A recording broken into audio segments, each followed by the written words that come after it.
የተከበራችሁ የከፍታ ትምህርት ዝግጅት ተከታታዮች እንዴት ከረማችሁ? ሳምንታችሁ እንዴት አለፈ? በጥሩ ሁኔታ እንዳለፈ ተስፋ አደርጋለሁ። ዛሬ በአይነቱ በእርግጥም ርዕሱ የሚለው ሰውን መፍራት አምላክን ከመፍራት ይከለክላል እንዴ?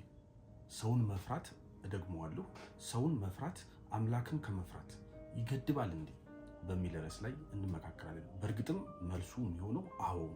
በእርግጥም ሰውን መፍራት ወደ ጎን ሌሎችን ማየት ምን ይሉኛል፣ ምን እያሰቡ ይሆነ፣ እንዴት ተረዱኝ፣ እንዴት እያዩት ነው፣ እንዴት ተገነዘቡኝ የሚሉትን ጥያቄ በመጠየቅ ውስጥ ራስን ሰዎችን በመፍራት በምን ይሉኛል ራስን እንደማሰር እና ወደ ጎን ተጠምዶ ወደ ላይ ማየት እስከማንችል ድረስ ሊከለክለን የሚችል ምንም አይነት ወጥመድ የለም። እውነትም ነው፣ ሰውን መፍራት ወጥመድ ነው። ወጥመድነቱ ደግሞ እኛ አምላክን ከመፍራት እንድንገደብ እንድንከለከል በማድረግ ውስጥ ነው ማለት ነው። በእርግጥም ሰውን መፍራት ባርነት ነው። ሰውን መፍራት ለጥገኝነት ይዳርጋል። ሰውን መፍራት ላስመሳይ፣ ለውሸታምነት፣ በይሉንታ ተተብትቦ ለመታሰር፣ እስራት ወይም ግዞት እስከ መዳረግ ድረስ ጉዳት አለው። በእርግጥም አምላክን መፍራት የጥበብ ሁሉ መጀመሪያ ነው። ያንን ጥበብ ደግሞ በህይወታችን ውስጥ እንዳንቋደሰው ከሚያደርገን ተጨባጭ ምክንያት መካከል አንዱ ሰውን መፍራት ነው። ምናልባት ልጁ በባለፈው ያለው ሰግጥ የሚለው ሀሳብ ሰውን ከመፍራት ሰው ምን ይለኛል ከሚል ጭንቀት፣ ውጥረት፣ ጥርጣሬና ፍርሃት ራስን ነፃ ማውጣትን በሚያመላክት መልኩ ከሆነ ያስኬዳል። ሰውን እንደ መፍራት አምላክን ከመፍራት የሚከለክል፣ ሰውን እንደ መፍራት አምላክን ከማየት የሚከለክል የሚገድብ ምንም አይነት ነገር የለም በዚህ በምድር ላይ። ከስኬት እንዳንደርስ ያደርገናል።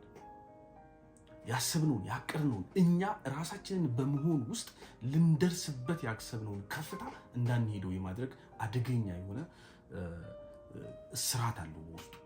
በእርግጥም ደግሞ በጣም በሚገርም ሁኔታ ለዘርፈ ብዙ የስነልቦና ችግርም ይዳርጋል። ለጭንቀት፣ ለድባቴ፣ ለፍርሃት፣ ለውጥረት፣ ለስጋት፣ ለግምት፣ እነዚህ ሁሉ በራሳቸው ሄደው ራስን እስከ ማጥፋት ድረስ። ምናልባት ይህንን ፕሮግራም ይህንን እያያችሁ ያላችሁ እናንተ ብቻ አይደላችሁ። በጣም ብዙ ቢሊዮን የሚቆጠር ሰው በዚህ ኬዝ ታስሯል። ሰዎች ምን ይሉኛል በማለት ውስጥ ማለት ነው። ማድረግ፣ መሆን፣ መስራት፣ መድረስ፣ መያዝ፣ መጨበጥ፣ ማከናወን የሚገባውን ሳያከናውን ታስሮ ተቀምጧል። ስለዚህ ዛሬ እላችኋለሁ እነሱ ምንም ከማለት አያውቁም።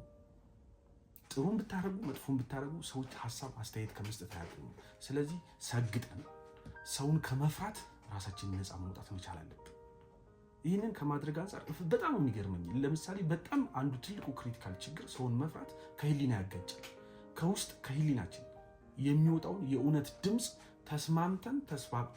ተስማምተን ተረድተን እንደ ውስጣዊ እውነታዊነታችን መኖር እንዳንችል በውሸት ካባ እንድንደበቅ የማድረግ ሁሉ ዘርፈ ብዙ ጉዳት አለው።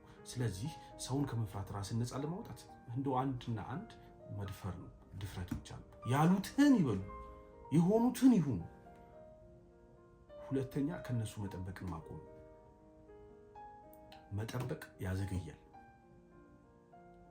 መጠበቅ ባለንበት ችግር እንድንቆይ የማድረግ አደገኛ ጉዳት አለው። ስለዚህ መጠበቅን ማቆም። በሌላ መልኩ ካየነው ራስ ላይ ኢንቨስት ማድረግ በራስ መተማመን። እውነትን ነው። ራስሽን አንቺ ካልታመንሽው፣ ራስህን አንተ ካልታመንከው ማን ይታመንልሃል? ስለዚህ ራስህ ላይ መተማመን፣ በራስ መደገፍ። በሌላ መልኩ ካየነው ደግሞ የአቋም ሰው መሆኑ። ይህም አሁንም ቢሆን ፍርሃትን በማሸነፍ ውስጥ በፍርሃት ውስጥ ያለውን ወጥመድ በጣጥሰን በእውነት ነው የምላችሁ። ምን ይሉኛል፣ እንዴት ነው የሚሉት፣ ምን እያሰቡ ይሆን፣ እንደው እንዴት እንደው ጉዴ እንደው እያልን ከመኖር ራሳችንን ነፃ አውጥተን ወደ ላይ ቀዳ ብለን አምላክን ለመፍራት እድሉን የምናገኝበትን አቅም ያጎናጽፈናል። አምላክን መፍራት ስንጀምር ደግሞ ጥበብ በእጃችን ይሆናል ማለት ነው። ስለዚህ አዎ፣ ሰውን መፍራት አምላክን ከመፍራት ይገድባል። አምላክን መፍራት ግን ሰውን ለማክበር ይዳርጋል። ስለዚህ ያ ጨዋነት፣ ያ በጎነትና በእውነት የተቃኘ መልካምነት፣ ለሰዎች አክብሮት መስጠት የምንችልበት አቅም በእውነት የክብር ሁሉ ባለቤት ከሆኑ አምላክን ከመፍራት የሚቀዳ ነው። ይህም የምናገኘው ጥበብ መገለጫ ጭምር ነው ማለት ነው። ስለዚህ እልሻለሁ፣ እነሱ ስለ አንቺ ሀሳብ ከመስጠት አያቆሙ፣ ስለ አንተ በጭራሽ ሊያቆሙ አይችሉም። ስለዚህ ሰግጥና ምናልባት ፍርሃትን ማሸነፍ የሚል ትርጓሜ ካለው እኔ በዛ ፐርስፔክቲቭ ተረድቼው ምናልባት አሁንም ደግሜ እላለሁ መፍራት ያለብን አምላካችንን እንደሆነ በአጽንኦት ማሳሰብ ፈልጋለሁ። መልካም ሳምንት።